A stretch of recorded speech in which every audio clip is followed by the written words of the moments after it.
4 schedule है। पहले schedule में एनिमल, दूसरे शेड्यूल में एनिमल। जो पहला शेड्यूल है इसमें हाईएस्ट प्रायोरिटी वाले कि सिर्फ सेंटर ही नहीं, स्टेट भी किसी ऐसे स्पेसीज को, किसी ऐसे एनिमल को किल करने की इजाजत दे सकता है जो एनिमल स्टेट में पूरी तरह से तबाही मचाए हुए है। ह्यूमन और वाइल्ड के बीच में जब कॉन्फ्लिक्ट हो रहा है तो ह्यूमन बींग बहुत ज्यादा मारे जा रहे हैं। चीफ वाइल्ड लाइफ वार्डन राजा है, वह इजाजत देगा तभी जाकर के किल किया जाएगा।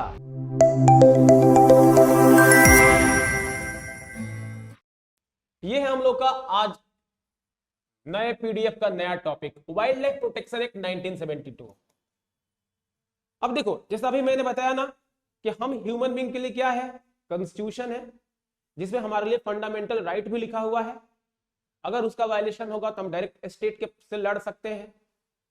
तो प्लांट्स और एनिमल्स के लिए भी कुछ फंडामेंटल राइट है। अभी अभी कौन सा ऐसा देश है जिसने अमेजोनियन बी को नेचर ऑफ राइट प्रोवाइड किया है? याद है आप लोगों को? ऑप्शन देता हूं। Option A Peru, option B Ecuador, option C Brazil, option D non.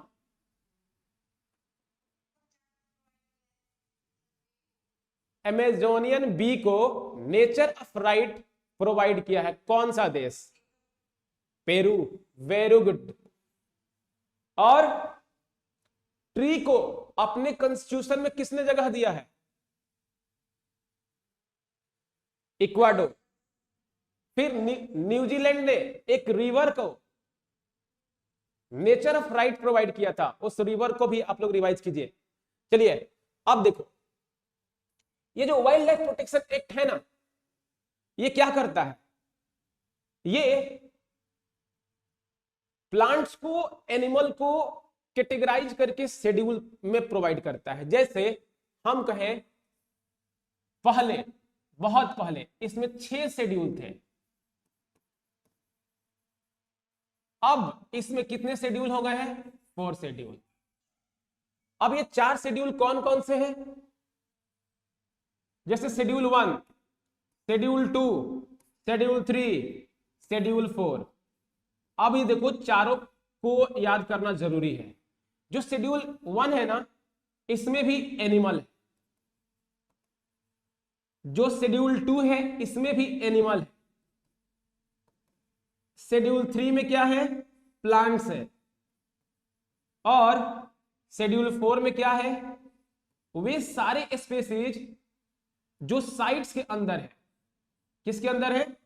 CITES। अब ये साइट्स क्या है इसके बारे में भी बताऊंगा, लेकिन अभी इतना ही समझो। 4 शेड्यूल है। पहले शेड्यूल में एनिमल, दूसरे शेड्यूल में एनिमल। जो पहला शेड्यूल है इसमें हाईएस्ट प्रायोरिटी वाले, हाईएस्ट प्रायोरिटी वाले, और इसमें हाईएस्ट प्रायोरिटी वाले नहीं, क्यों? क्योंकि इनकी संख्या थोड़ी ज्यादा है, लेकिन चिंता की बात है अगर हम इनको कंजर्व नहीं करेंगे तो फिर ये भी हाईएस्ट प्रायोरिटी में आ जाएंगे। और अगर किसी भी एनिमल को शेड्यूल 1 में रख दिया गया है, इसका मतलब उसको कोई किल करेगा तो उस पर क्रिमिनल चार्ज लग जाएगा। क्रिमिनल, इस चीज को ध्यान में रखना है। अभी मैंने बताया कि वाइल्ड लाइफ प्रोटेक्शन एक्ट क्या करेगा? एक कॉन्स्टिट्यूशन की तरह काम करेगा। ये तो मैंने थोड़ी सी एस्थेटिक्स बताई। न्यूज में क्यों है? न्यूज में इसलिए है क्योंकि केरला जो है ना, पहला ऐसा स्टेट बन गया है जिसने वाइल्ड लाइफ प्रोटेक्शन एक्ट 1972 में अमेंडमेंट करने की प्रयास किया है। किस लिए? ये चाहता है ना कि सिर्फ सेंटर ही नहीं, स्टेट भी किसी ऐसे स्पेसीज को, किसी ऐसे एनिमल को किल करने की इजाजत दे सकता है जो एनिमल स्टेट में पूरी तरह से तबाही मचाए हुए हैं। ह्यूमन और वाइल्ड के बीच में जब कॉन्फ्लिक्ट हो रहा है तो ह्यूमन बींग बहुत ज्यादा मारे जा रहे हैं। तो केरला ऐसा पहला स्टेट बन गया है। अब ऑब्जेक्टिव ऑफ द एक्ट क्या है 1972 का जो ऑब्जेक्टिव है, तो ये क्या करता है, लीगल फ्रेमवर्क प्रोवाइड करता है वाइल्ड एनिमल्स को, बर्ड्स को, प्लांट्स को, जो कि ऑलरेडी मैंने आप लोगों को बताया है। इसको 1972 को 2022 में अमेंडमेंट किया गया था, और अमेंडमेंट करके क्या कर दिया गया था, 4 शेड्यूल में कन्वर्ट कर दिया गया था। मैं वही चीजें बता रहा हूं जो ऑलरेडी मैंने आप लोग को एक बार बता दिया है, ताकि पीडीएफ को जब आप पढ़ोगे ना तो पढ़ना आसान होगा। अब कुछ इंस्टीट्यूशनल फ्रेमवर्क है। क्या इंस्टीट्यूशनल फ्रेमवर्क है, national board for wildlife, फिर state board for wildlife. जो national board for wildlife होता है ना, इसको चेयर करते हैं प्राइम मिनिस्टर। जो state board for wildlife होता है, इसको चेयर करते हैं कौन, चीफ मिनिस्टर। मतलब वाइल्ड लाइफ से रिलेटेड डिसीजन लेने के लिए इस बोर्ड को बनाया गया है। सोचिए, जिस बोर्ड को प्रधानमंत्री, जिस बोर्ड को चीफ मिनिस्टर हेड कर रहे हैं, वो बोर्ड कितना इंपॉर्टेंट होगा। फिर central zoo authority, wild life crime control bureau. अब ये wild life crime control bureau क्यों है, अगर मान लो शेड्यूल 1 में कोई स्पेसी को मेंशन किया गया है और उस स्पेसी को किसी ने किल कर दिया, तो ये जो wild life crime control bureau है ना, उस चीज को देखेगा और उसके खिलाफ लड़ाई लड़ेगा। ठीक है, अब कुछ प्रोविजन को देखते हैं, और ये जो प्रोविजन मैं आप लोग को बताऊंगा ना, इस पर यूपीएससी ने क्वेश्चन पूछा हुआ है और पूछ भी सकता है। क्या प्रोविजन है, देखिए, जनरल रूल यह कहता है, hunting of any animal listed in the schedule is strictly prohibited. चाहे वो शेड्यूल 1 हो, 2 हो, किसी भी शेड्यूल में मेंशन किया गया है तो उसको हंट नहीं किया जा सकता है। लेकिन एक एक्सेप्शन है।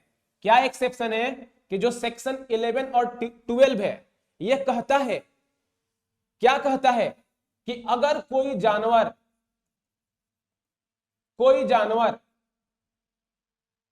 खूंखार हो गया है, पागल हो गया है, वो किसी को भी किल कर दे रहा है, तो फिर उस जानवर को मारा जा सकता है, भले ही वो शेड्यूल 1 में भी क्यों ना हो। लेकिन उसको मारने से पहले चीफ वाइल्ड लाइफ वार्डन से परमिशन लेना पड़ेगा। इसका मतलब चीफ वाइल्ड लाइफ वार्डन राजा है, वह इजाजत देगा तभी जाकर के किल किया जाएगा।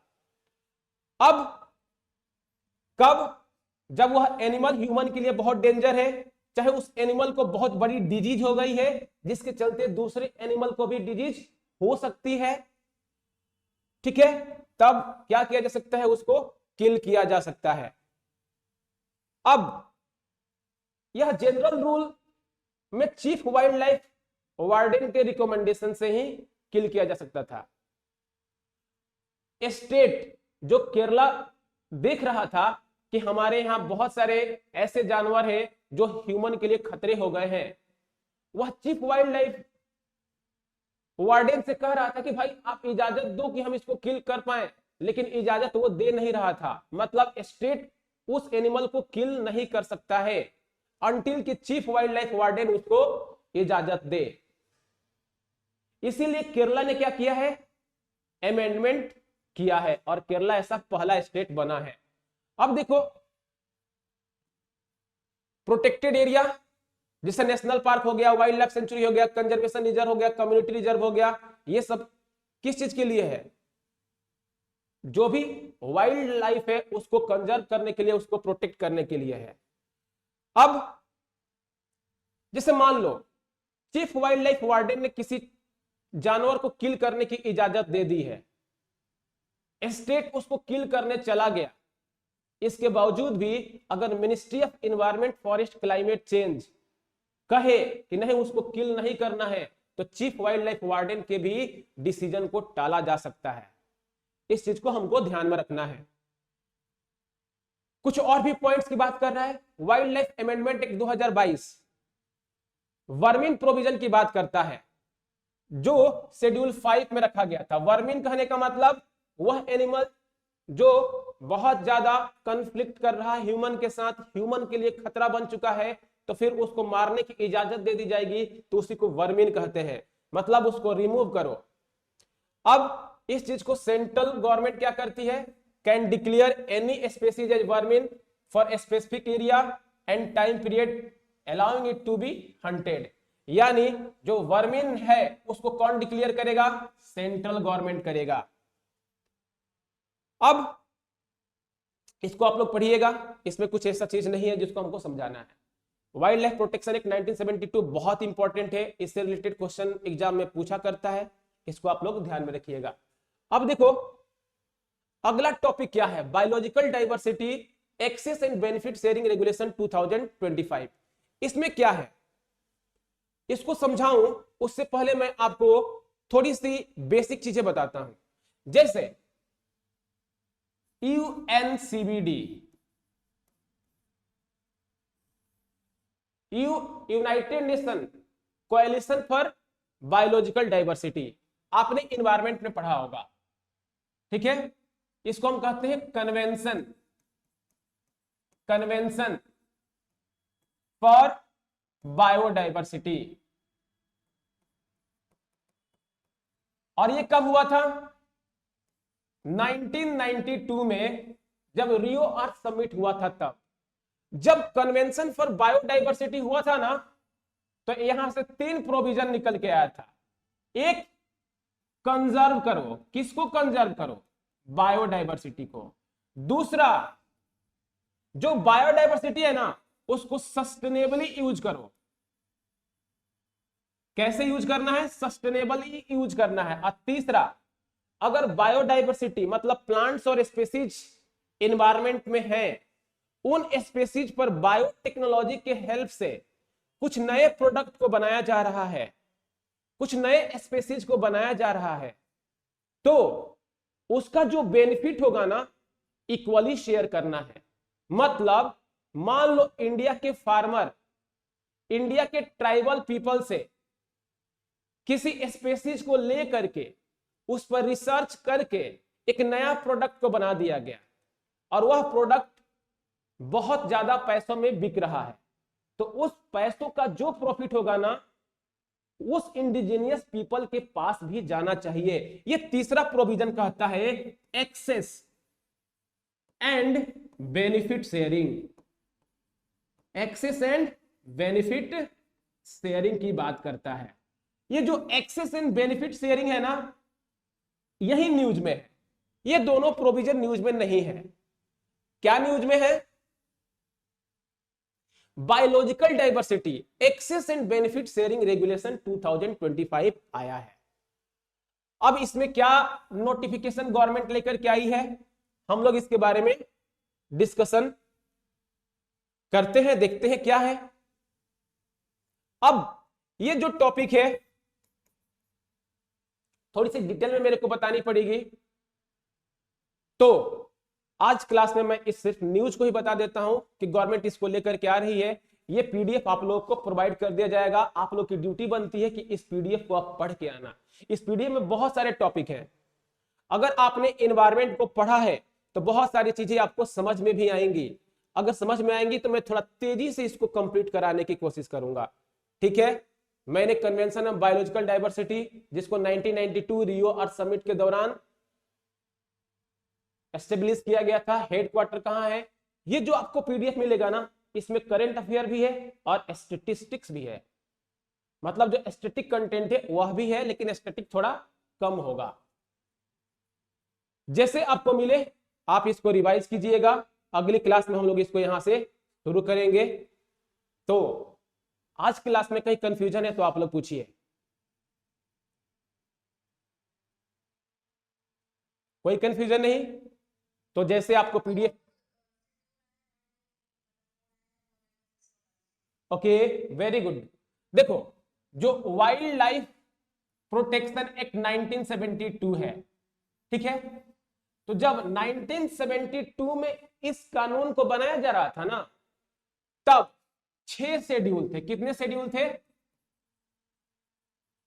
6।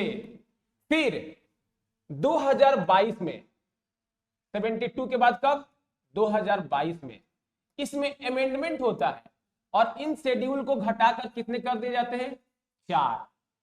अब ये जो 4 शेड्यूल है ना कौन कौन है शेड्यूल 1, शेड्यूल 2, शेड्यूल 3, शेड्यूल 4। जब आप करंट अफेयर पढ़ रहे होंगे, जब आप इन्वायरमेंट के किसी टॉपिक को पढ़ रहे होंगे तो यह देखने को मिल रहा होगा एलिफेंट को वाइल्ड लाइफ प्रोटेक्शन एक्ट के शेड्यूल 1 में रखा गया है। ऐसा आप पढ़ते होंगे कि एलिफेंट को वाइल्ड लाइफ प्रोटेक्शन एक्ट 1972 के शेड्यूल 1 में रखा गया। इसका मतलब क्या हुआ? इसका मतलब यह हुआ एलिफेंट को हाईएस्ट प्रायोरिटी के कैटेगरी में रखा गया है। इसको किल नहीं किया जा सकता है। अगर इसको किल किया गया तो क्रिमिनल नेचर का ऑफेंस समझा जाएगा और उस पर वैसे ही पनिशमेंट मिलेगा जैसे ह्यूमन बींग्स को किल करने पर मिलता है। क्या पनिशमेंट मिलेगा? ये तो वाइल्ड लाइफ प्रोटेक्शन एक्ट में लिखा हुआ होगा।